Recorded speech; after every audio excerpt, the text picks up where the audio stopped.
Telugu cinema డైలాగుల్లా all India Congress party రాజకీయం మారుతున్నట్టుగా కనిపిస్తోంది. ఎక్కడ నెగ్గాలో కాదు, ఎక్కడ తగ్గాలో తెలిసిన వాళ్లు గొప్పోళ్లన్న సెన్స్లో ఇప్పుడు హస్తం పార్టీ అడుగులు వేస్తోంది. అందుకు తగినట్టుగా పార్టీ కార్యాచరణను సిద్ధం చేస్తోంది. వచ్చే ఎన్నికల్లో ప్రధాని నేతృత్వంలోని ఎన్డీఏ పక్షాలు, మరీ ముఖ్యంగా బీజేపీని ఓడించాలని కాంగ్రెస్ కసిగా పనిచేస్తుంటే పరిణామాలు ఇంకోలా కనిపిస్తున్నాయి.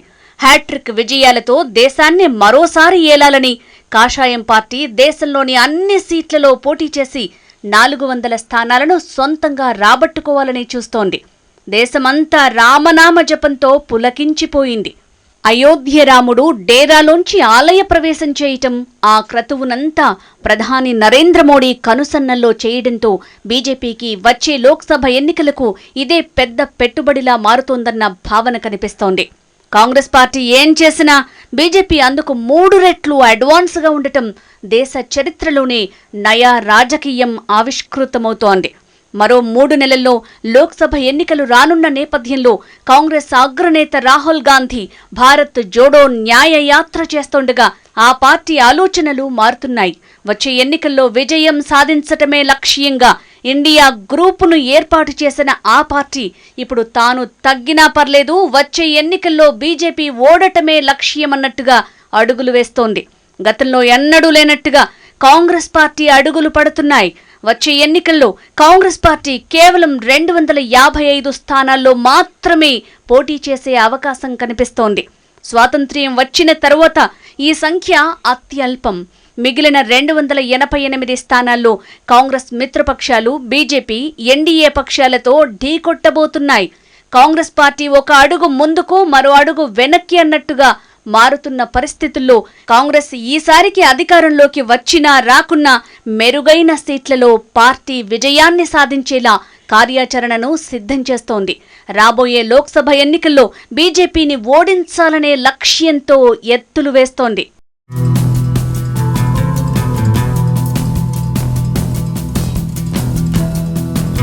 ఐదు 545 పార్లమెంట్ స్థానాల్లో సగానికి సగం సీట్లలో పోటీ చేయడం అంటే చిన్న విషయమేం కాదు. కాంగ్రెస్ పార్టీ అంతగా తగ్గిందనుకోవాలి. 1947లో భారతదేశానికి స్వాతంత్ర్యం వచ్చినప్పటి నుంచి భారత జాతీయ కాంగ్రెస్ 1951 నుంచి 2019 మధ్య 17 లోక్సభ ఎన్నికల్లో పోటీ చేసింది. 545 లోక్సభ స్థానాల్లో కాంగ్రెస్ సగటున 450 సీట్లకు పైగా పోటీ చేస్తూ వచ్చింది.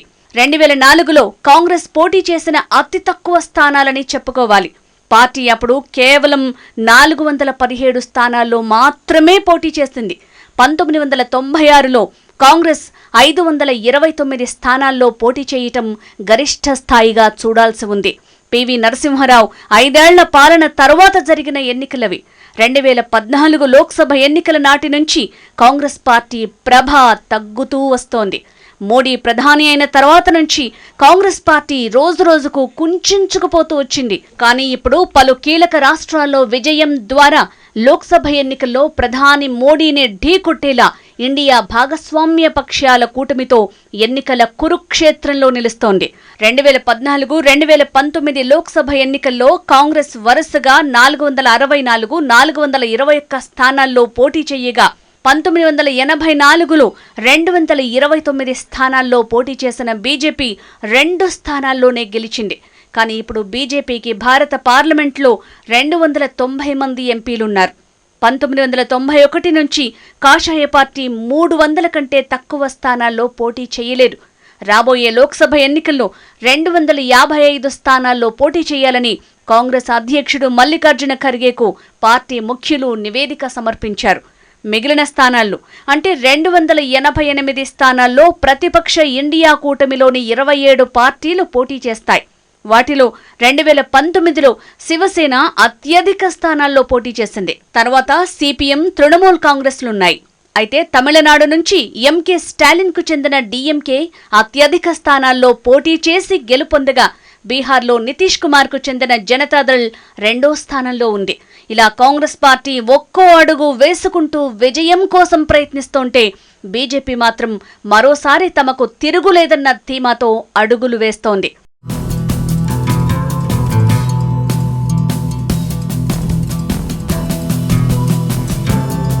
ప్రధాని నరేంద్ర మోడీ ఈసారి బీజేపీని 400 స్థానాల్లో విజయం సాధించేలా చేయాలని కసరత్తు చేస్తున్నారు.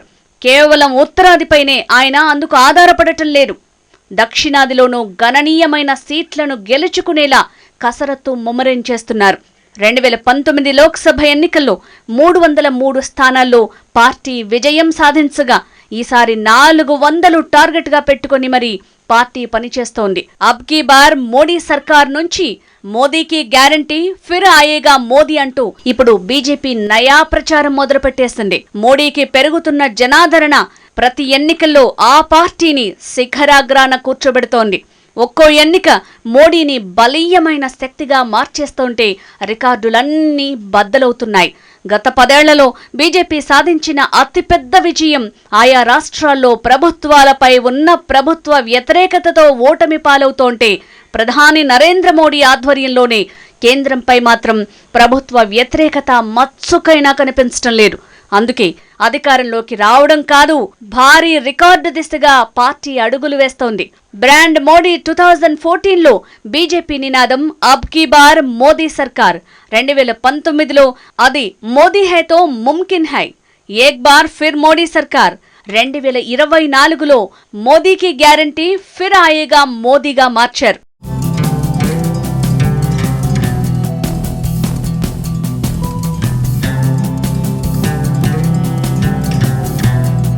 ప్రభుత్వ పథకాలను ప్రజల్లోకి తీసుకువెళ్తూ మోదీ కా చునావ్.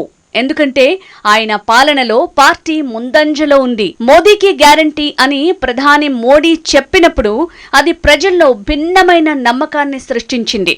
ఇచ్చిన హామీలు నెరవేర్చటంలో మోడీకి ప్రజల్లో ఆదరణ లభిస్తోంది. మోడీ మాటిస్తే దానిని నెరవేరుస్తారని ప్రజలకు భరోసా కలుగుతుందని బీజేపీ నేతలు ఘనంగా చెప్పుకుంటున్నారు. గత 10 ఏళ్లలో ఓటర్లను చెక్కు చెదరకుండా ఉంచింది. కొత్త ఓటరు వర్గాన్ని బీజేపీకి మద్దతుగా నిలిచేలా చేయగలిగింది. 2014లో 31% ఓట్లు, 282 సీట్లు వచ్చాయి. 2019లో ఓట్ల శాతం 37%, 303 లోక్సభ స్థానాలకు పెరిగింది. పార్టీ ఇప్పుడు 2024లో 50% ఓట్ల వాటాను లక్ష్యంగా పెట్టుకుంది. ఆర్టికల్ 370 రద్దు, వారణాసిలోని కాశీ విశ్వనాథ ఆలయ రూపురేఖలు మార్చటం, దేశంలోని ఇతర ఆలయాలను తీర్చిదిద్దటం, అయోధ్యలో రామమందిర నిర్మాణం వరకు మోడీ ప్రభుత్వం అడుగులు ప్రజల్లో విశ్వాసాన్ని కలిగిస్తున్నాయి. జనవరి 22న ఆలయ ప్రారంభోత్సవం అట్టహాసంగా సాగటం, అది కూడా మోడీ సెంట్రిక్గా సాగటం బీజేపీకి కలిసొచ్చే అంశం. మరి ముఖ్యంగా నార్త్ బెల్ట్లో కాషాయ పార్టీ ఈ వాతావరణాన్ని తమకు అనుకూలంగా మలుచుకోవటం సర్వసాధారణం. ఇక ఆలయ ప్రారంభానికి ముందు పూజితాక్షత్, రాముని అక్షింతలు అంటూ దేశంలోని ప్రతి జిల్లాలో కలశయాత్రను నిర్వహించటం, దేశవ్యాప్తంగా 17 కోట్ల కుటుంబాలకు రామమందిరం చిత్రాన్ని అందించి ముందడుగేసింది. దేశవ్యాప్తంగా ప్రజలను అయోధ్యకు తీసుకువెళ్లేందుకు బీజేపీ ఆర్ఎస్ఎస్లు చేస్తున్న ఏర్పాట్లు పార్టీకి ప్రజల్లో క్రేజ్ తీసుకొస్తోంది. బీజేపీ హార్ట్ బెల్ట్లో భారీగా సీట్లను మెరుగుపరుచుకోవాలని లక్ష్యంగా పెట్టుకుంది. డెవలప్మెంట్ ఎజెండా ఆ పార్టీ అభివృద్ధి ఎజెండాలో మరిన్ని ఓట్లను రాబట్టగలదని విశ్వాసం వ్యక్తం చేస్తున్నారు బీజేపీ నేతలు. $5 ట్రిలియన్ ఆర్థిక వ్యవస్థ, reform, perform and transform, make in India వంటి నినాదాలు యువ ఓటర్లను పెద్ద ఎత్తున ప్రభావితం చేస్తున్నాయి. దేశంలోని యువత పల్స్ పట్టుకోవడం బీజేపీ అసాధారణ విజయాలకు మూలంగా భావించాలి.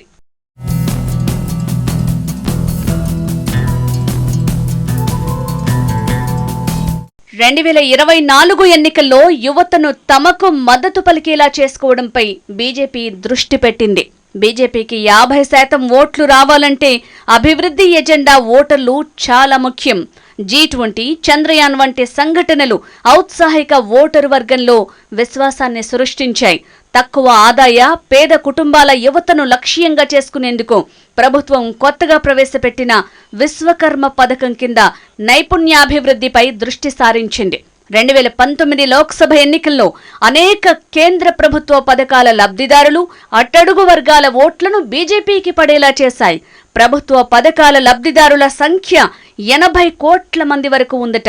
మోడీ ప్రభుత్వం కేంద్ర ప్రాయోజిత పథకాల్లో 1 లేదా అంతకంటే ఎక్కువ లబ్ధిదారులుగా పేర్కొంది.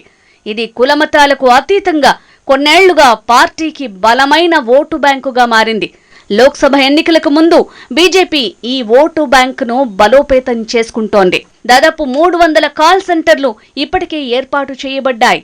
దేశవ్యాప్తంగా జిల్లా బీజేపీ కార్యాలయాల్లో ఈ కాల్ సెంటర్ల ద్వారా పార్టీ లాభార్థులతో అనుబంధాన్ని పంచుకుంటోంది.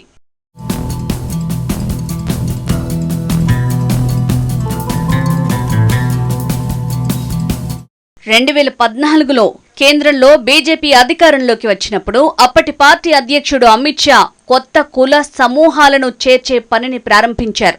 ఇది రాష్ట్రాల్లో సంఖ్యాపరంగా ముఖ్యమైనది కావచ్చు, కానీ ఓట్ల పరంగా గణనీయమైన బలాన్ని కలిగి ఉంది. యూపీలో యాదవేతర ఓబీసీలు, జాటేతర ఎస్సీలు, ఈబీసీలు బీజేపీకి అనుకూలంగా ఏకీకృతం కావటాన్ని గమనించాలి. హర్యానాలో ఇది జాటేతర ఓబీసీలు పట్టణ ఓటర్లుగా మార్చింది. గత 5 ఏళ్లలో బీజేపీ తన కమ్యూనిటీ నిర్దిష్ట కార్యక్రమాలతో గిరిజన నాయకత్వానికి ప్రాధాన్యత ఇవ్వటం ద్వారా ఎస్టీ ఓటర్లలో కూడా పనిచేసింది. యూపీ, పశ్చిమ బెంగాల్ నుంచి మధ్యప్రదేశ్, ఛత్తీస్గఢ్, రాజస్థాన్, గుజరాత్ రాష్ట్రాల ఎన్నికల సమయంలో బీజేపీ పనితీరులో ఇవన్నీ ప్రతిబింబించాయి. ఇప్పటివరకు పార్టీ తన సబ్కా సాథ్ సబ్కా వికాస్ నినాదంతో ప్రతిపక్షాల కుల గణన బిడ్ని విజయవంతంగా అడ్డుకుంది. దక్షిణాది ఎదురుదెబ్బ, పశ్చిమ దక్షిణ పోరు బీజేపీకి ఇప్పుడు సవాల్గా ఉంది. కర్ణాటక, ఆంధ్రప్రదేశ్, తెలంగాణ, కేరళ, తమిళనాడు, పుదుచ్చేరిలోని 130 లోక్సభ స్థానాలకు గాను 29 స్థానాలను గెలుచుకోవటం ద్వారా పార్టీ 2019లో అత్యుత్తమ పనితీరు కనబరిచింది. అయితే రేపు ఎన్నికల్లో ఆ సీట్లను నిలబెట్టుకోవటం కష్టమన్న భావన కూడా ఉంది.